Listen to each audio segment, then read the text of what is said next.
किया है कि तीजे के दिन जो इमाम ईदगाह सुलेमान रज़ा साहब के इंतकाल हुआ था, उनके तीजे में तमाम लोग इकट्ठे हुए थे, तो उसमें उनके बच्चे को इमाम ईदगाह बनाया गया। जिनको इमाम ईदगाह बनाया है शरई एतबार से, वो इसके अहल नहीं है। क्यों अहल नहीं है? क्योंकि इमाम ईदगाह वो होता है ज़िले का इमाम जो असर और रसूख रखता हो अवाम पर भी, उलमा पर भी, और उसका असर और रसूख प्रशासन पर भी हो, ताकि कभी अल्लाह ना करे शहर में कोई फ़िज़ा ख़राब हो तो उसका इतना रसूख हो कि अवाम पर अमन और शांति रहे। उसकी बात को काबिल कबूल होने चाहिए तमाम उलमा में और अवाम में, ताकि अवाम उसकी बात पर असर पजीर हों और उसकी बात को कबूल करें। तो लिहाजा जो चंद हज़रात ने उनके पगड़ी बांधी है, क्योंकि हमारा इस्लाम इस चीज़ की याद नहीं देता है जब तक कि उसका पूरा अबूर हासिल ना हो। क्योंकि नमाज के लिए वजूबात शरीयत के एतबार से ज़रूरियात शरिया कुछ कवानीन है, कुछ हदूद है। जैसे कि फ़राइज़ नमाज है, वाजिबात नमाज है, और फ़राइज़ वज़ू है, गुस्ल का तरीका है, वाजिबात वज़ू है। ये तमाम जो है इससे वाक़ियत रखता हो और फिर किरात में असर रसूख रखता हो। इसलिए कि जब खुद की नमाज नहीं होगी तो अवाम जो उसके पीछे नमाज पढ़ेंगे उनकी नमाज कैसे होगी। लिहाजा ऐसे कोई इमाम ईदगाह बनाया जाए। प्रशासन से मेरी गुजारिश है कि अपनी मौजूदगी में वो मीटिंग ले उलमा इकराम की, और जो आलिम इसका मुस्तहिक है उसको इमाम ईदगाह बनाया जाए। इसलिए कि इमाम ईदगाह वो होता है जो अपनी बात सब पर मनवा सके। कभी शहर में कोई फ़िज़ा ख़राब होती है तो उसके कहने पर तमाम शहर के लोग लब्बैक कहें और उलमा भी उसकी बात को तस्लीम करें।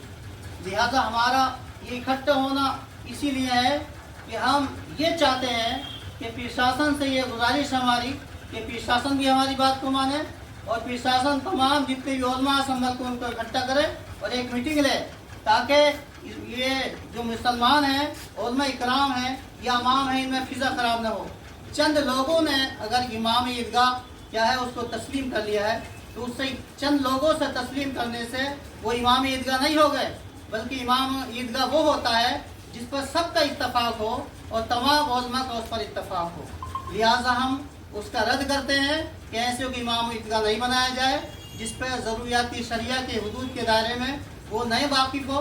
इसलिए कि जब ज़रूरियात शरिया जो नहीं जानता है, इस्लाम के कवानीन को नहीं जानता है, तो इमाम ईदगाह का वो मुस्तहिक नहीं है कि इमाम ईदगाह का इमाम बने। फिर कैसा कि जो ज़िले की ईदगाह हो उसकी इमामत करे।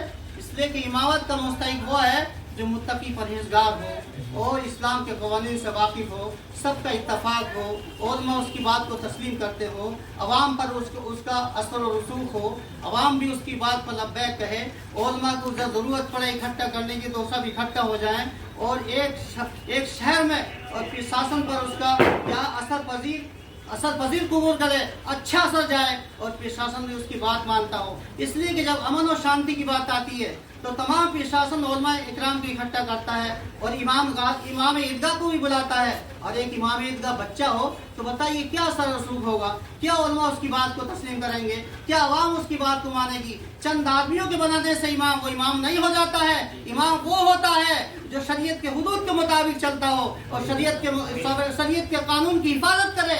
अब जो शरीयत के कानून ही को नहीं जानता हो तो कैसे इमामत कर सकता है वो। लिहाजा हम सब की यही ख्वाहिश है कि अल्लाह ताला करम फरमाए, उन लोगों को हिदायत दे।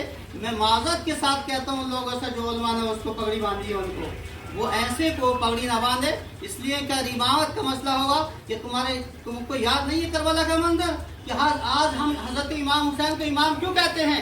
इसलिए कि हम उनको इमाम मानते हैं। उन लोगों ने जो मुखालिफ था यजीद को माना और हम इमाम हुसैन के चाहने वाले हैं। इधर 72 थे और क्या यजीदी लश्कर 22,000 थे, लेकिन जीत किसकी की? अल्लाह ताला ने। किसकी जीत? हज़रत इमाम हुसैन की जीत हुई। अगर इमामत का मसला होता हमारे आका अलैहिस्सलातु वस्सलाम अल्लाहु अकबर, उनके बाद हज़रत इमाम अमीर मोमिनीन अबू बकर रज़ियल्लाहु अन्हु बने और ऐसा बने, अल्लाहु अकबर, उन्होंने ऐसा इस्लाम का सिक्का कायम किया।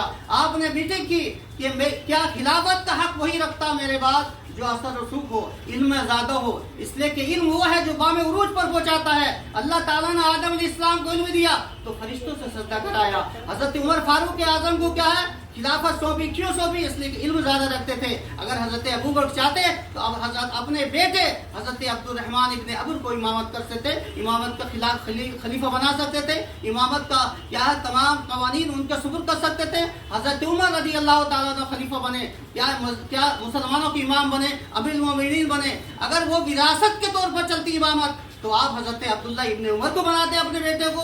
ऐसे ही हजरत उस्मान गनी है, हजरत मौला मुश्किल कुसा है, इसलिए कि ये इमामत का मसला बड़ा नाजुक होता है। क्यों नाजुक होता है? इसलिए इसके तहत जो ईदगाह का इमाम होता, पूरे शहर की अमन और शांति इसी के मुत्तहिद होती है। उलमा का इस पर इत्तफाक होता है, अवाम का रुझान इसकी तरफ होता है, इसके मुताबिक चलता है। तो ऐसा ईदगाह का इमाम होना चाहिए जो असर रसूख रखता हो, जो इल्म भी रखता हो, ज़रूरियात शरीयत के मुताबिक चलता हो, और उस पर उलमा पर भी उसका क्या हो, एक रोब दबदबा हो, अवाम पर रोब दबदबा हो, और प्रशासन से अच्छी तरीके से बात कर पाए, प्रशासन भी उसकी बात मानता हो। इसका मकसद क्या? असल मकसद ये है कि शहर में अमन और शांति बनी रहे, कोई आपस में इख्तिलाफ न हो, आपस में झगड़ा फिसाद न हो। हम ये चाहते हैं कि सबका इत्तफाक इसी पर है, उलमा इकराम का, अक्सर उलमा का शहर का इस पर इत्तफाक है कि प्रशासन अपनी मौजूदगी में एक मीटिंग ले उलमा इकराम की, और जो आलिम इसका मुत्तई की परहेज़गार है, इसके मुताबिक सभी कवानीन का मुवाकिफ हो,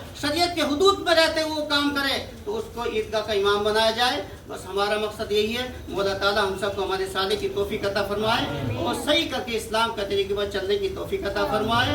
कलमा शरीफ पढ़िए, ला इलाहा इल्लल्लाह मुहम्मदुर रसूलुल्लाह अस्तगफिरुल्लाह रब्बी मिन कुल्ली ज़ंबिन व अतूबु इलैह। ठीक है, बाइट करना, बाइट।